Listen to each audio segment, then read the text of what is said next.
Président, chers collègues, la crise du logement est dénoncée partout, mais je voudrais rappeler quand même les années passées. De 2017 à 2020, le budget public consacré au logement a baissé de 4,3 milliards, tandis que les recettes fiscales tirées du logement cher ont augmenté de 4,4 milliards, malgré la crise sanitaire.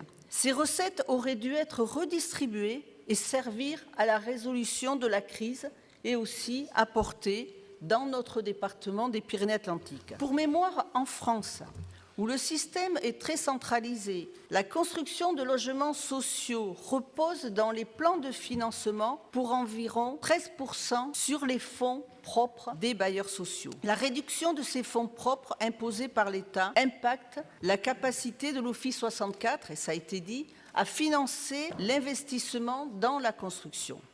En effet, déjà lourdement impacté par la réduction de loyer de solidarité inscrite dans la loi de décembre 2017, puis avec les lois de 2019, le gouvernement a rajouté une couche dans le manque de protection des locataires. Outre la perte de pouvoir d'achat générée par la désindexation de l'inflation des APL, mais aussi du RSA, des allocations familiales et des pensions retraite. Et le gouvernement a décidé un nouveau mode de calcul. Depuis avril 2019, les APL sont calculées en fonction des revenus trimestriels.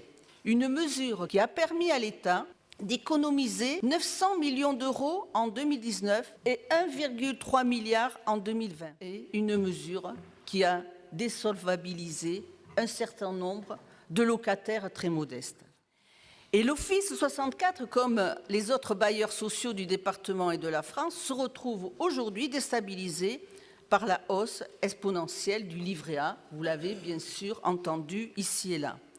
Pour l'Office 64, l'ensemble de ces mesures grèvent chaque année la trésorerie de 4,8 millions par an. Ce sont autant de fonds propres non fléchés sur les investissements. Et comme l'a dit le président de l'Office 64 lors d'une inauguration, nous livrons une moyenne de 400 logements, mais je vais préciser, nous livrions. Car en 2023, seulement 150 logements seront livrés. Les temps changent et ils sont plus difficiles. À la problématique connue du coût financier, s'est ajoutée celle liée au coût de construction.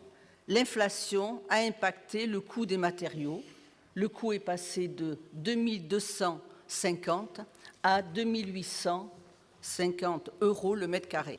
Dans ce contexte, la volonté du gouvernement a été de nouveau de prélever 1,2 milliard d'euros sur la trésorerie des bailleurs sociaux dans le cadre du projet de loi des finances pour 2023. Et cela achève de mettre les bailleurs sociaux au pied du mur et met définitivement en péril leur capacité à investir.